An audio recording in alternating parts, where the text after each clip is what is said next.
식사 맛있게 하셨습니까? 네, 오늘 우리 11과 이제 우리 다 끝나갑니다. 창세기가 이제 두 번, 오늘까지 해서 이제 딱 두 번 남았는데 오늘도 하나님의 말씀 가운데, 특별히 요셉의 삶 가운데 하나님께서 우리에게 말씀하시고자 하신 그 말씀의 메시지를 잘 기억해서 하나님 믿는 그 신앙으로 바르게 서는 우리 성도님들이 되시기를 소망합니다. 우리 지난 10과에서는 하나님께서 요셉의 그 삶 가운데 인도하시는, 요셉의 삶을 이끄시는 하나님에 관하여서 우리가 말씀을 받습니다. 특별히 요셉에게 꿈을 주시고 또한 그 꿈을 해몽하는 이러한 시간들을 통해서 하나님을 경험했던 요셉, 그렇게 애굽의 총리로 그렇게 세워지는 그런 모습들을 우리가 지난 시간을 통해서 봤습니다.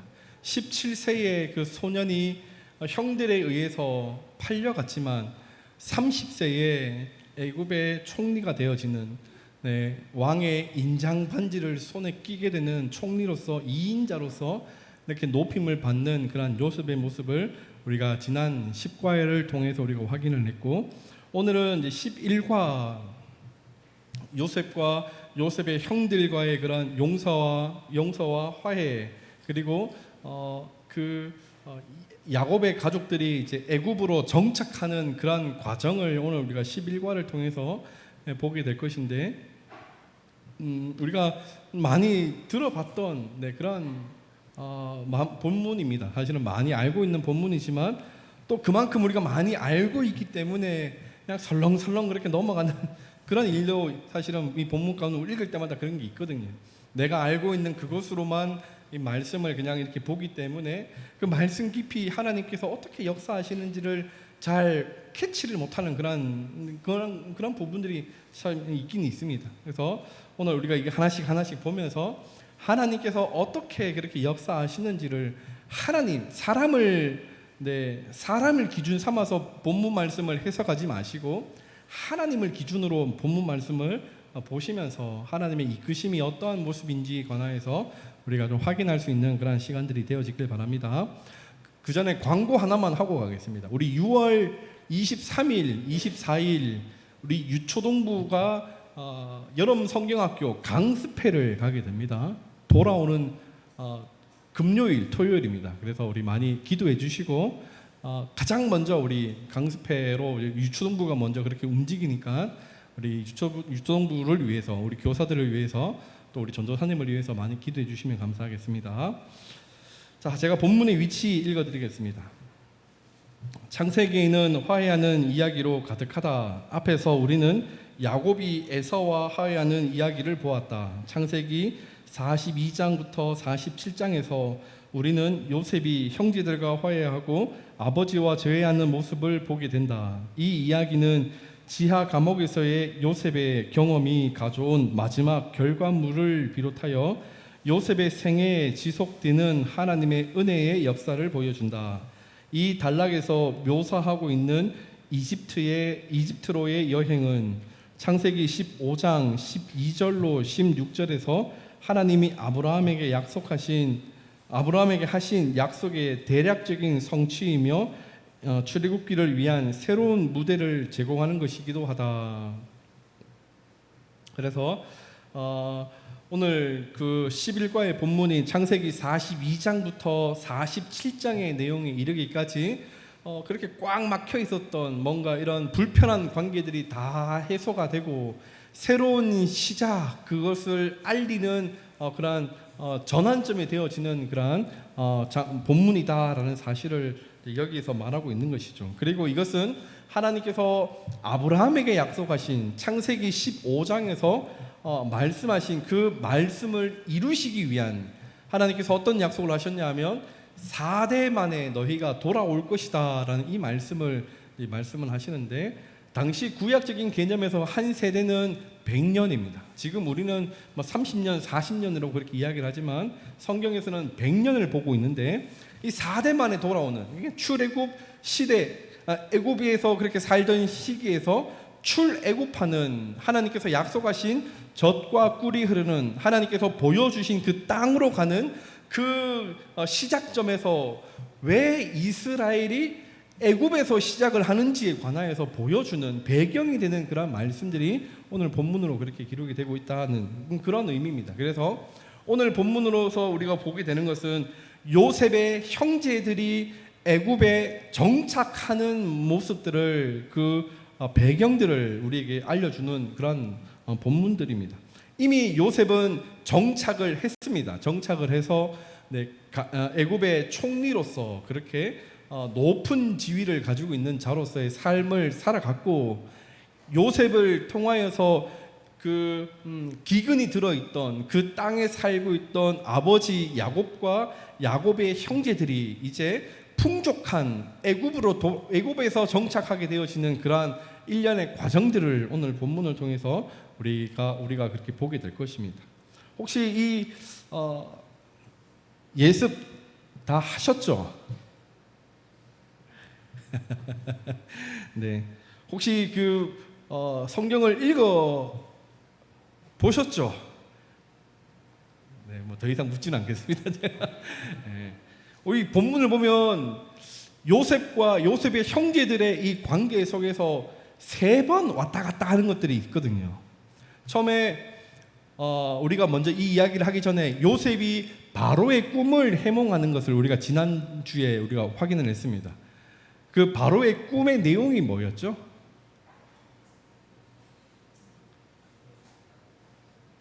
복권사라였나요?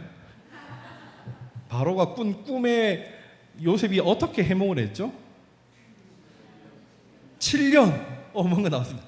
7년 풍년과 7년 흉년이 끝인가요? 네, 맞습니다. 그것만 아시면 다 성경 잘 보시네요. 네. 그 7년 대풍년이 있을 것이고 7년 대흉년이 올 건데, 이 요셉이 바로에게 어떤 말을 하냐면 큰 곡식 창고를 만들어서 7년 대풍년 때 그것을 저장을 해놓읍시다. 그리고 7년 대흉년 때 이것을 이용합시다. 이렇게 바로에게 제안을 하게 됩니다. 그리고 실제적으로 결과적으로 그 7년 대흉년 때 그 곡식을 얻으러 오는 사람들이 땅 문서를 주고 이렇게 곡식을 바꾸는 이런 일들이 일어나면서 애굽이 가졌던 나라가 이렇게 막 확장되는 그런 일도 성경에 보면 기록이 되고 있습니다. 지금 그런 그 7년 대풍년이 시간이 지나고 이제 7년 대흉년의 시간에 이 형들을 만나게 되죠. 그래서 10명의 형들, 베냐민은 동생이었고 야곱이 베냐민을 형들과 보내지 않았기 때문에 10명의 형제들이 곡식을 사러 애굽으로 오게 됩니다. 근데 이미 애굽의 총리는 요셉이었어요. 요셉이 굉장히 높은 그런 신분을 가지고 있으니 형들이 요셉을 제대로 볼 수도 없고, 그리고 시간도 굉장히 많이 흘렀기 때문에 요셉인 걸로는 생각도 못하게 됩니다. 혹시 시간이 얼마나 진행이 됐는지 혹시 아시나요? 네? 13년. 또 다른 요셉이 지금 형들을 몇 년 만에 보는 걸까요?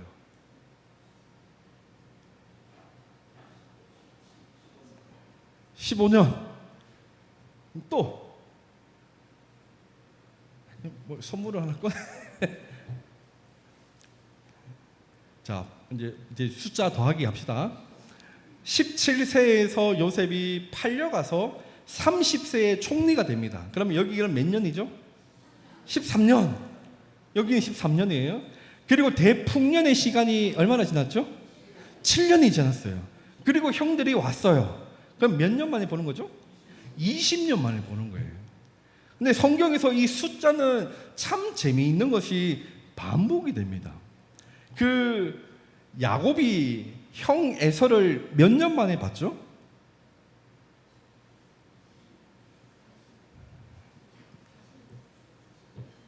20년 만에 보죠. 라헬을 얻기 위해서 결혼을 했다가 레아와 결혼하고 7년을 일하게 됩니다. 7년 일하고 레아와 결혼하고 라헬과 또 결혼하기 위해서 또 7년을 그렇게 일해서 14년을 거기서 일하다가 이제는 6년을 더 일하다가 20년 만에 돌아와서 에서와 이렇게 화해하는 장면이 우리가 지지난주에 봤고, 오늘 요셉이 우여곡절 끝에 20년 만에 형들을 만나서 오늘 이 본문 가운데 형들과 화해하는 그런 장면이 등장을 하는데, 그때도 20년이라는 시간이 그렇게 지났습니다. 그렇다고 해서 우리 성도님들이 살아가시면서 만나는 사람들과 싸웠다고 20년 뒤에 화해하시고 이러시면 안 돼요. 그런 건 아닙니다. 그냥 성경이 그냥 시간들을 대해서 이렇게 이야기를 하고 있는 것이지, 굳이 우리가 이제 원수와 20년 동안 안 보다가 20년 만에 보고 뭐 이런 건 아닙니다. 자, 제가 대략적인 이야기를 한번 해드릴게요. 이 형들이 곡식을 사러 왔어요. 근데 요셉은 형들을 알아보고 형들은 요셉을 알아보지 못해요. 근데 곡식을 이제 사러 왔는데 이 요셉이 당신들은 지금 애굽을 정찰하러 온 정탐꾼이다라고 그렇게 프레임을 씌우게 됩니다. 그래서 이 형들이 아닙니다, 우리는 정탐꾼이 아니라 곡식을 사러 왔습니다라고 그렇게 이야기를 하죠. 그래서 요셉이 이제 그 형들에게 이제 질문을 하면서 호구 조사를 합니다. 당신들 이 한 형제가 맞습니까? 라고 그렇게 이야기할 때 그 형들이 아니라 우리는 12형제이지만 지금 막내는 집에 있고 또 하나는 죽었습니다. 그리고 지금 우리가 10명이 여기 있는 겁니다. 라고 그렇게 이제 보고를 합니다. 그래서 이 요셉이 형들을 3일 동안 감옥에 그렇게 가둬버립니다. 그리고 나서 굶고 있는 그 가정을 생각을 해서 이제 이 요셉이 형들을 이렇게 보내죠. 대신에 시므온, 둘째 형 시므온을 감옥에 결박시키고 나머지 형들을 이제 집에 가게 합니다. 왜냐하면 집에 사람들이 굶고 있기 때문에, 아버지 야곱이 굶고 있기 때문에, 베냐민이 굶고 있기 때문에 그렇게 가정으로 돌려보냅니다. 그래서 그들이 이제 집으로 이제 곡식을 사들고 집에 가죠. 근데 집에 가서 이 곡식 자루를 열어보니까 돈이 거기 다 들어가 있는 거예요. 뭐 이렇게 좀 이렇게 좀 무시무시하죠. 왜냐하면 당시에 애굽은, 이집트는 최강국이었기 때문에 혹시나 이 돈이 들어가 있는 이것을 보면서 도둑질했다, 너희가 훔쳤다라고 그렇게 프레임을 씌울까봐 걱정이 되는 거예요. 뭐 그런 상황 속에서 이제 이런 첫 번째 만남이 이제 이루어졌고, 그 다음 두 번째 만남은 이 먹을 것을 다 먹어버렸어요. 그래서 이제 다음 해에 또 곡식을 사러 또 애굽으로 내려갑니다. 근데 그때 그 첫 번째 당시 때 이 요셉이 어떤 말을 하냐면, 제안을 하냐면, 두 번째 너희가 곡식을 사러 올 때는 동생 베냐민을 데리고 와야 할 것이다 라고 그렇게 제안을 합니다. 근데 두 번째 곡식을 사라고 이제 야곱이 그의 아들들에게 이렇게 말을 하는데, 이 아들들이 특별히 그 루벤이 아버지 야곱에게 이야기를 하죠. 아버지, 우리가 다시 곡식을 사러 갈 수는 있지만 그 애굽의 총리가 다시 곡식을 사러 올 때는 베냐민을 같이 데려오라고 그렇게 이야기를 했습니다. 이런 말을 이제 하게 됩니다.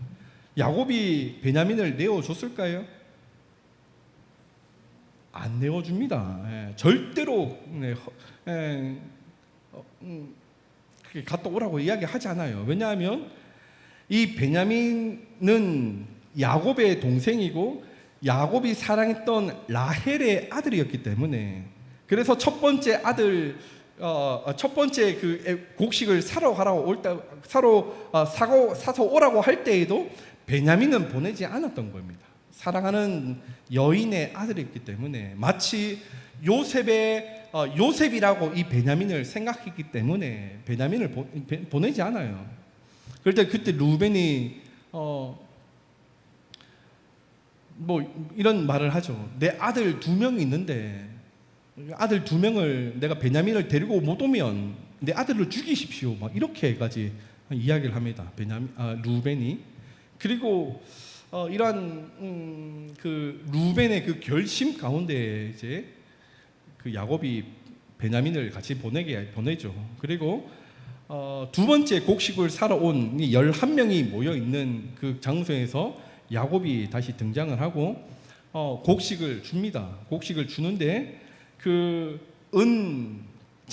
은잔을 베냐민의 자루에 이렇게 숨겨놔요. 일부러. 그래서 가다가 곡식을 사러서 이제 집으로 가다가 잡히게 됩니다. 잡히고 너희가 지금 은잔을 훔쳐갔다.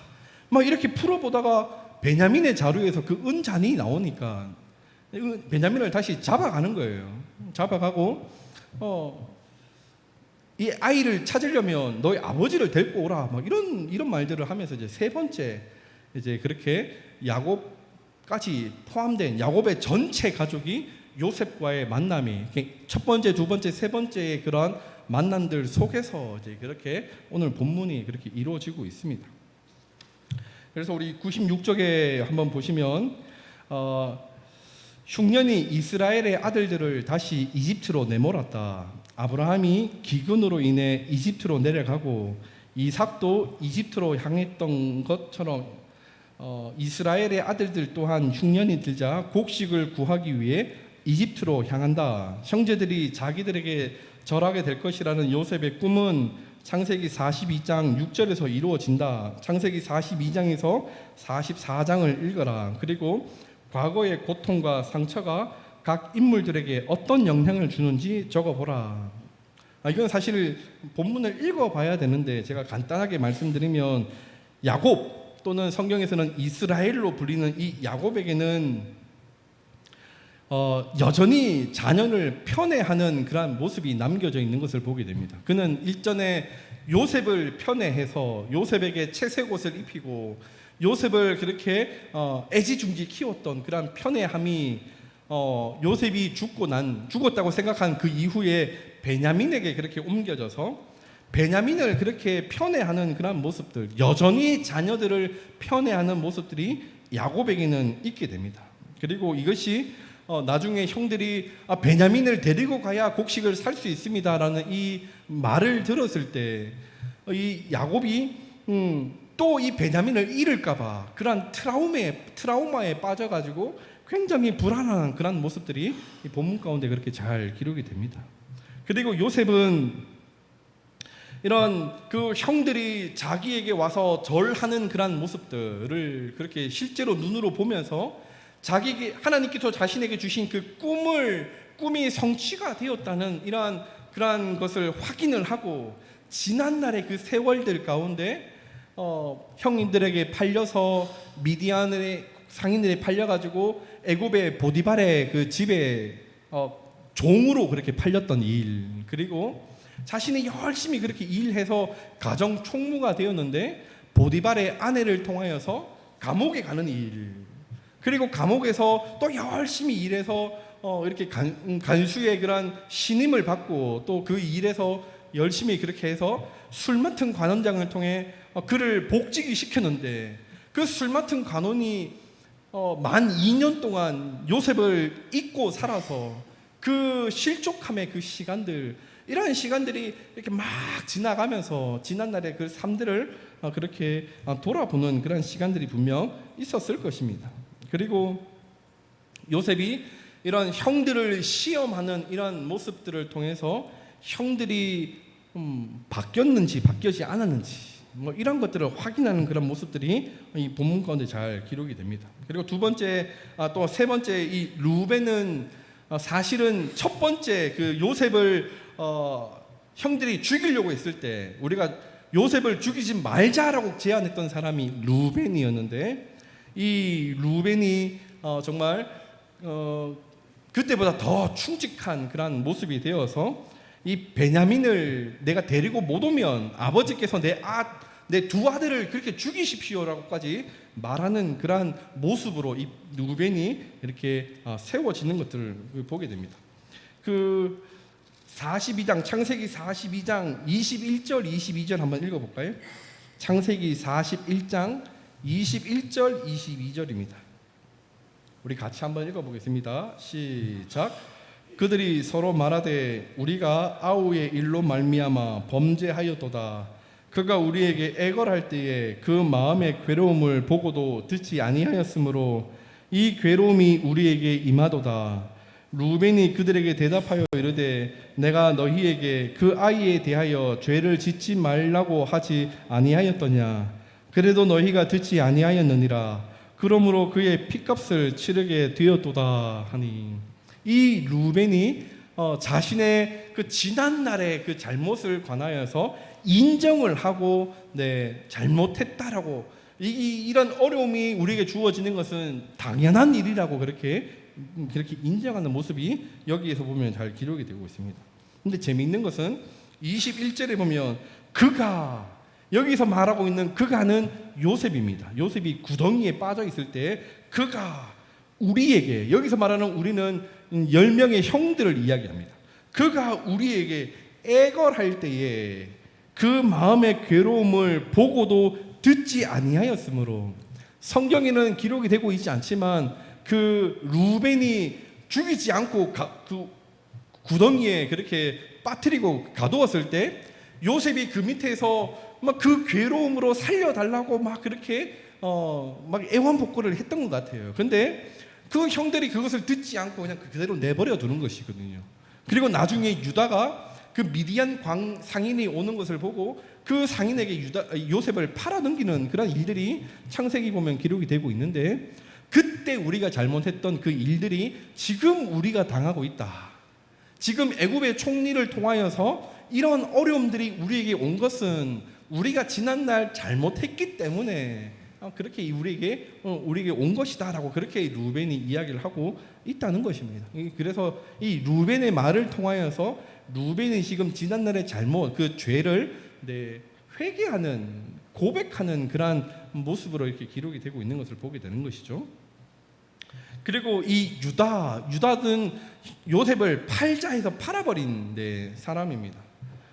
그리고 그 베냐민의 자루에서 은잔이 나와서 이 은잔을 때문에 이렇게 요셉이 이 형들을 시험할 때, 그러면 내가 대신 잡히겠다. 그래서 그 유다가 다른 형제들을 대신해서 애굽의 감옥에 gat히고 그 나머지 형들이 아버지 야곱을 모셔오는 그런 일들이 이제 일어나게 됩니다. 그래서 이 유다 역시도 형제들을 위해서 감옥에 대신 갇히는 그런 결정을 한 것은 이전에 야곱을 팔아넘겼던 그런 지난날의 그 잘못에 관하여서 회개하는 그러한 모습들이, 그러한 모습 가운데 지금 유다가 그렇게 변화되었다라는 사실을 그렇게 성경은 우리에게 그렇게 잘 보여줍니다. 그리고 이런 변화된 그러한 형제들의 모습 가운데 요셉이 42장에서 44장에서 요셉은 형제들에 대한 감정적인 갈등과 씨름한다. 우리는 이러한 사실들을 어떻게 알 수 있는가? 우리 42장 24절 한번 읽어볼까요? 우리 앞부분만 읽겠습니다. 앞부분 시작. 요셉이 그들을 떠나가서 울고 다시 돌아와서, 요셉이 지금 형들을 만났다라는 그것에 몰래 뒤에 가서 울고, 실컷 울고 다시 이제 눈물을 닦고 아닌 것처럼, 울지 않았던 것처럼 이렇게 나와서 다시 형제를 만나는 그런 장면이 여기 기록이 됩니다. 우리 43장 29절에서 30절 우리 한번 읽어볼까요? 43장 29절에서 30절입니다. 시작. 요셉이 눈을 들어 자기 어머니의 아들 자기 동생 베냐민을 보고 이르되 너희가 내게 말하던 너희 작은 동생이 이 아이냐? 그가 또 이르되 소자여 하나님이 내게 은혜 베푸시기를 원하노라. 요셉이 아우를 사랑하는 마음이 북받쳐서 급히 울 곳을 찾아 안방에 들어가서 울고, 여기에서도 요셉이 베냐민을 만나고 베냐민을 통하여서 이 감정이 막 북받치러 오르는 그런 감정에서 급하게 안방에 들어가서 울고 나오는 그런 이 요셉의 마음이, 그렇게 감정적으로 요셉의 마음도 변화가 있는 그러한 모습들이 여기서 그렇게 기록이 됩니다. 우리 45장 1절 2절 다시 한번 읽어 마지막으로 다시 읽겠습니다. 45장 1절 2절입니다. 시작. 요셉이 시종하는 자들 앞에서 그 정을 억제하지 못하여 소리질러 모든 사람을 자기에게서 물러가라 하고 그 형제들에게 자기를 알리니 그때 그와 함께한 다른 사람이 없었더라. 요셉이 큰 소리로 우니 애굽 사람에게 들리며 바로의 궁중에 들리더라. 이 45장에서는 이제 요셉이 그 형들에게 자신이 요셉이다라는 사실을 알리는 그런 본문인데 그 현장에서도 요셉이 그렇게 감정적으로 북받쳐 오르는 그런 모습 가운데 우는 모습이 얼마나 큰 소리로 울었던지 애굽 사람들이 요셉이 우는 소리를 다 듣고 바로의 궁정에 그 요셉의 울음소리가 들렸다라는 이런 그런 기록을 통해서 요셉이 펑펑 우는 막 그런 모습들이 보게 됩니다. 20년 만에 만난 자기의 원수들로 그 형들을 대접하는 것이 아니라 만나는 것이 아니라 정말 그리운 그런 형들, 오랜만에 보는 그 형들, 그리고 그 형들이 완악했고 그렇게 나빴던 그런 마음들을 고쳐서 이제는 완전히 새로운 사람들이 되어버린 그 형들을 보면서 하나님께 감사하기도 하고 지난날에 그런 자기의 그 어려운 시간들을 그렇게 돌아보면서 막 이렇게 감정의 변화가 있는 그런 모습들, 그리고 진심으로 형들을 화해하고 용서하는 그러한 이 요셉의 모습들이 이 본문에 통하여서 그렇게 잘 기록이 되고 있는 것입니다. 감정의 변화가 그렇게 온 것이죠. 그리고 45장 14절 15절에 봐도 또 이렇게 기록합니다. 자기 아우 베냐민의 목을 안고 우니 베냐민도 요셉의 목을 안고 우니라. 요셉이 또 형들과 입 맞추며 안고 우니 형들이 그제서야 요셉과 말하니라. 그런 막혀 있는 그런 관계, 그런 것들이 다 허물어지고 이제 같이 부교 안고 입 맞추고 서로 그렇게 하나 된 모습으로 이렇게 그 관계가 회복되어지는 이런 모습들이 이 45장을 통하여서 그렇게 잘 기록이 되고 있는 것입니다.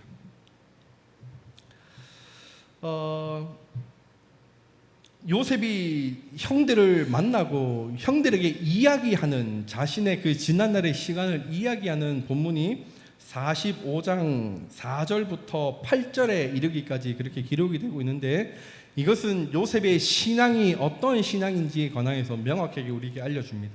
우리 45장 4절부터 8절까지 우리 한 절씩 교독하시겠습니다. 제가 먼저 읽겠습니다. 요셉이 형들에게 이르되 내게로 가까이 오소서. 그들이 가까이 가니 이르되 나는 당신들의 아우 요셉이니 당신들의 애굽의 판자라.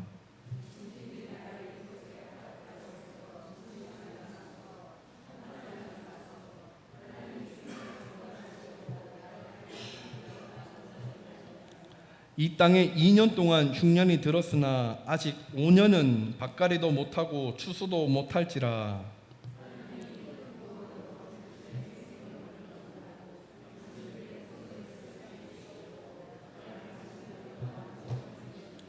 그런즉 나를 이리로 보낸 이는 당신들이 아니요 하나님이시라. 하나님이 나를 바로에게 아버지로 삼으시고 그 온 집의 주로 삼으시며 애굽 온 땅의 통치자로 삼으셨나이다. 아멘.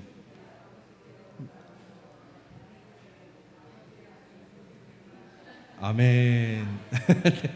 8절까지 네, 아멘.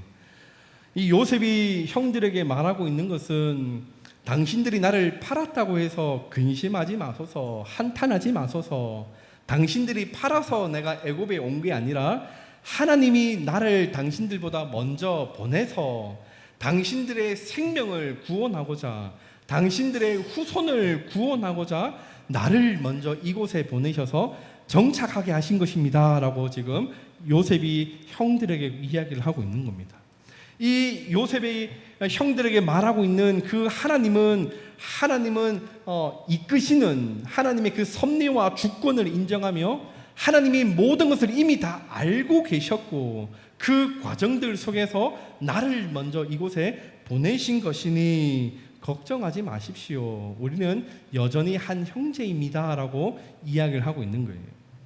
이 마장에 나중에 이 50장에 가면 이제 야곱이 죽어버리는 일들이 이제 일어나고 요셉과 요셉의 형제들만 남아 있는 그런 상황이 일어나는데, 그때에도 요셉이 형들에게 이제 이야기를 할 때 아버지 야곱이 죽었다고 해서 내가 당신들을 이렇게 막 공격하고 보복하지 않습니다라고 다시 한번 안심시키는 이런 일들도 창세기 50장에 보면 기록이 되고 있습니다. 그만큼 이 요셉은 정말 모든 것을 다하여서 하나님을 신정하고 하나님의 그 뜻 가운데 우리가 살아가는 사람들입니다. 단지 내가 당신들보다 먼저 애굽에 와서 정착하고 자리 잡은 것 또한 하나님이 이러한 일들을 예비해 두신 것입니다 라고 이야기를 하는 것이죠. 우리 7절 한번 볼까요? 7절. 네, 45장 7절 제가 읽어드립니다. 하나님이 큰 구원으로 당신들의 생명을 보존하고 당신들의 후손을 세상에 두시려고 나를 당신들보다 먼저 보내셨나니. 여기에서 말하고 있는 후손, 그리고 세상에 두시려고 그 땅과 자녀에 관하여서 지금 요셉이 이야기를 하고 있다는 것이죠. 땅과 자녀는 이 하나님께서 아브라함에게 허락하셨던 약속이고 이삭에게 약속하셨던 것이고 야곱에게 허락하셨던 것인데, 지금 요셉이 그 후손들을 이야기하고 그리고 나를 이 땅을 이야기를 하면서 그 하나님께서 약속하신 그 땅, 그 약속, 그 언약을 요셉이 가지고 있는, 요셉이 지금 그것을 간직하고 있는 그러한 신앙, 하나님의 약속을 믿고 살았던 요셉에 관하여서 이렇게 성경은 우리에게 알려주고 있는 것입니다. 이제 형제들이 야곱을 이제 모셔오는 그런 일들이 이제 47장에 보면 이제 기록이 되고 있는데, 베냐민이 잡혔다라는 소식을 듣고 이 야곱이 시름시름 앓게 됩니다. 거의 죽어가는 그런 모습으로, 이때 나이 야곱은 130살이었거든요. 그래서 그러한 시간들 속에서 정말 시름시름 앓지만, 근데 이 형들이 요셉을 이야기를 하는 겁니다. 요셉이 죽지 않고 살아 있습니다라고 이야기를 하고, 요셉이 보낸 그 수레, 그 바로의 그 수레를 보고 야곱이 눈이 퍽 떠지는 겁니다. 그래서 그때부터 야곱의 이름을 성경에서는 이스마엘로 이제 기록을 하고 있어요. 하나님께서 잃었던 그 자녀 요셉이 여전히 살아 있음을 그렇게 야곱이 듣고 기운이 막 솟는 거예요. 피로야 가라. 우르사보다 더 큰 하나님의 말씀, 그 약속을 믿고 야곱이 그 죽어가다가 일어납니다. 그리고 모든 가족을 다 이끌고 애굽 땅으로 내려가는 그런 기록이 47장에 보면 기록이 되고 있습니다. 그리고 47장에 이 아버지를 그렇게 만나고 그리고 이후에 돌아와서 바로를 그렇게 만나는 그런 장면에서 5명의 형제들만 이렇게 따로 선별해서 그렇게 만나게 되는데, 이 이야기들이 참 재미있습니다.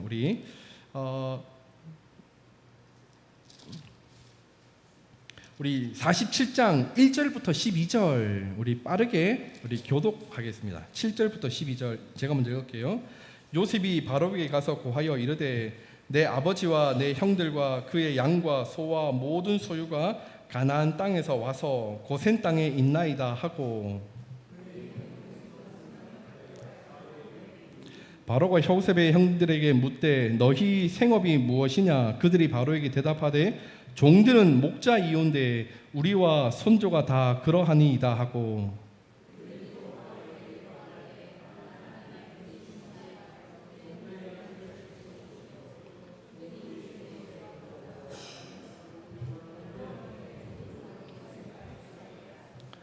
바로가 요셉에게 말하여 이르되 내 아버지와 형들이 내게 왔은즉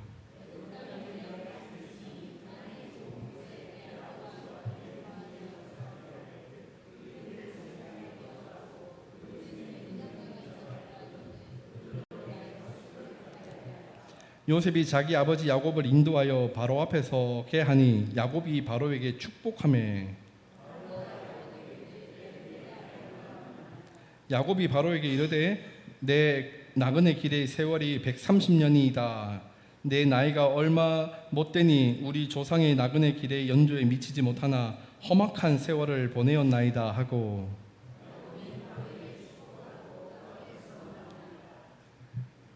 요셉이 바로의 명령대로 그의 아버지와 그의 형들에게 거주할 곳을 주되 애굽의 좋은 땅 라암셋을 그들에게 주어 소유로 삼게 하고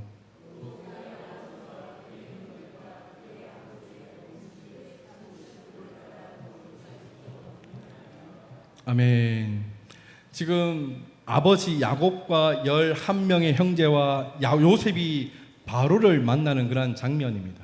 특별히 12명이 다 바로를 만난 것이 아니라 5명만 추려서 이렇게 가서 만나게 되는 것이죠. 근데 그 바로가 이제 묻습니다. 너희의 생업이 무엇이냐?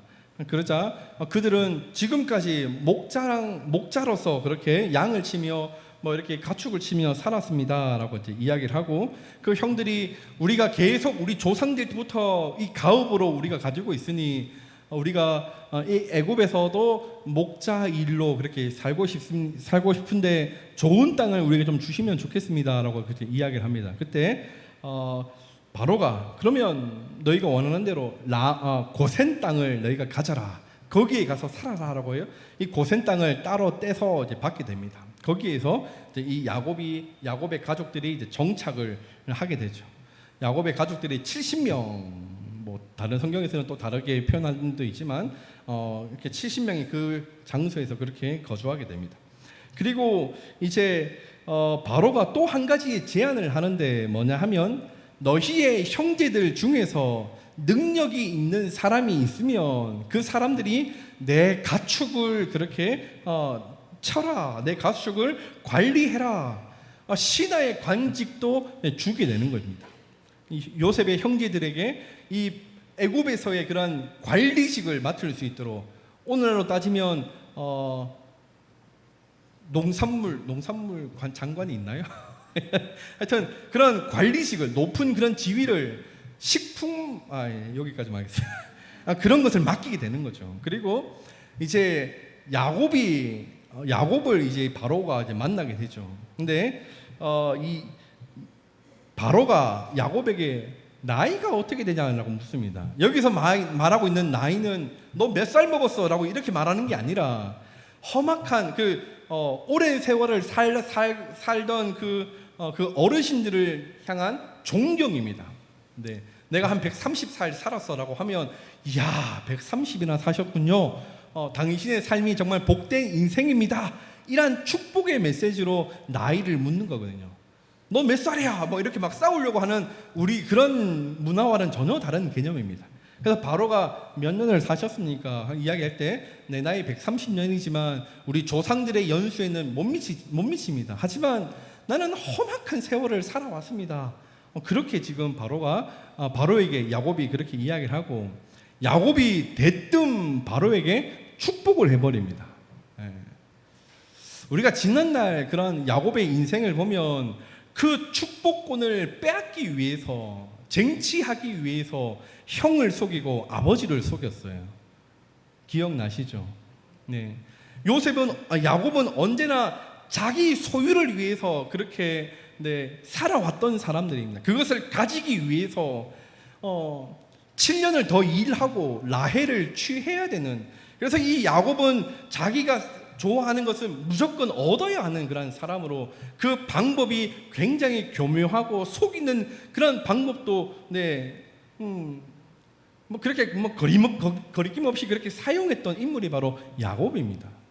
자신이 가지기 위해 그렇게 일평생을 살아왔던 야곱이지만 지금 그 축복을 바로에게 지금 하고 있다는 거예요. 한 번도 보지 못한 바로에게 하나님의 복을 빌면서 그렇게 축복을 하고 있는 이 모습을 보면서 야곱도 지금 지난날의 모습과는 다른 모습이 되었구나라는 사실을 우리가 보게 되는 것이죠. 그러한 일들이 이제 일어나고 이 바로가 고센 땅뿐만이 아니라 또 하나의 성을 주는데 그것이 본문 11절에 나와 있는 람셋을 그들에게 주게 되는 것입니다. 이 람셋이 나중에 그 출애굽기에 보면 이 람셋에서 이렇게 막 건축을 성을 짓는 일에 굉장히 그렇게 학대하는 그런 일들이 있었는데 사실은 이 람셋이라는 지역은 야곱의 자녀들에게 주어진 땅, 바로가 준 땅으로 그렇게 되어 있습니다. 그리고 나서 이제 12절에 보면 먹을 것을 그렇게 계속 공급하면서 이런 가정을 지켜나가는 그런 하나님의 은혜가 그 야곱의 가정 가운데 특별히 이 이집트에서 애굽에서 그렇게 일어나고 있다는 것입니다. 그런데 우리가 한번 생각해 볼 것은 이 야곱이 처음에는 애굽으로 내려가는 것을 원하지 않았다는 것이 있습니다. 그런데 우리 46장 3절 4절 한번 읽어볼까요? 46장 3절 4절입니다. 시작. 하나님이 이르시되 나는 하나님이라 내 아버지의 하나님이니 애굽으로 내려가기를 두려워하지 말라. 내가 거기서 너로 큰 민족을 이루게 하리라. 내가 너와 함께 애굽으로 내려가겠고 반드시 너를 인도하여 다시 올라올 것이며 요셉이 그의 손으로 내 눈을 감기리라 하셨더라. 이 야곱이 그렇게 애굽으로 내려갈 수 있었던 것은 하나님께서 그에게 말씀하셨기 때문입니다. 하나님께서 아브라함에게 내가 내게 지시할 땅으로 가라라고 그렇게 말씀하셨고 아브라함이 그것을 믿고 그 땅에 대해서 알지 못했지만 그 길을 걸어갔을 때 하나님께서 아브라함을 그렇게 축복하셨던 것처럼 이 야곱에게 지금 하나님께서는 야 애굽으로 내려가는 것을 걱정하지 마라, 내려가라 라고 그렇게 이야기를 하면서 거기에서 하나님께서 내가 너와 함께 하겠고 너희들 다시 내가 나중에 불러올 것이다, 걱정하지 마라, 내려가라 라고 그렇게 말씀을 하시는 것이죠.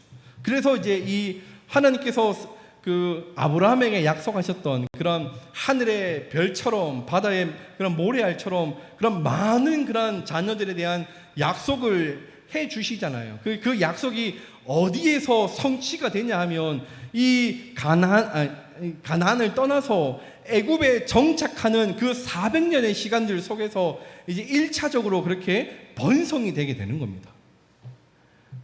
이왕이면 하나님께서 약속하신 가나안 땅에서 그렇게 이스라엘 백성들이 그렇게 부유해지고 풍성해지고 많아지면 좋겠지만 하나님은 그 애굽 땅, 불신의 땅, 신들의 땅, 우상의 땅, 그 애굽으로 하나님께서 그들을 그렇게 보내시고 거기에서 하나님께서 그들을 확장되게 하시는, 흥왕하게 하시는, 왕성하게 하시는 그 은혜로 말미암아 출애굽기가 이제 시작이 되어지는 그런 과정에 있는 겁니다. 먹을 것을 주지 않는데 이스라엘 그 산모들이 출산하는 마다 더 건강해지고 더 많아지는 그러한 일들이 막 계속 일어나는 거예요. 낳을 때마다 막 이게 천하장사들이 막 나와서 막 건강하게 되어지고 부유해지는, 그래서 애굽 왕이 바로가 이스라엘 민족들을 보면서 두려움을 가지게 되는, 저들이 우리의 적군과 손을 잡아서 우리를 공격하는 것이 아닌가, 이러한 생각이 들 만큼 그들의 숫자가 70명으로 왔지만 400년 만에 엄청난 숫자로 그렇게 확장되어지는 이런 모습들을 보면서 두려움을 겪는 그런 일들이 이렇게 일어나는 것이죠.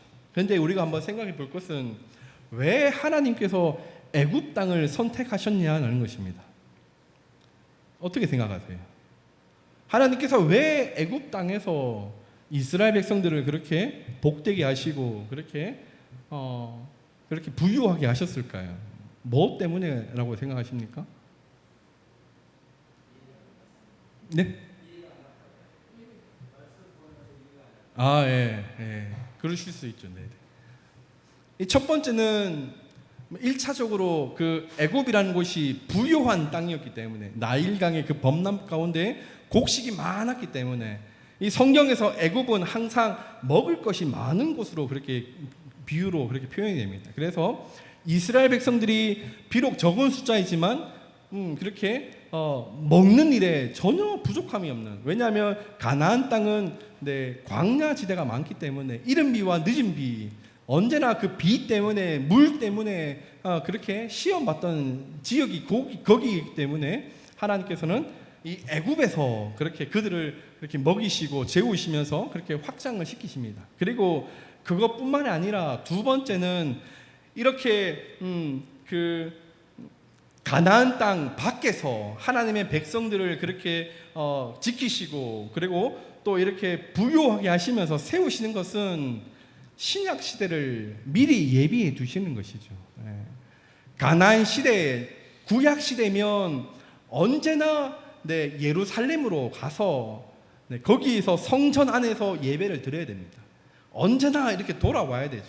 그래서 그 땅에 한정하여서 그렇게 신앙생활을 해야 하는 사람들입니다. 성전이 있는 예루살렘으로 와서 거기에서 다시 절기 때마다 예루살렘으로 가야 하는 그런 일들이 구약에 그렇게 한정되어 있지만 하나님께서는 미리 이 애굽 땅에서 하나님의 백성들을 그렇게 길러내시는 것은 가나안 땅을 벗어나여서 하나님이 온 세상의 주인이시다라는 그 사실 가운데 이 신약 시대를 열어두시는 것이죠. 그래서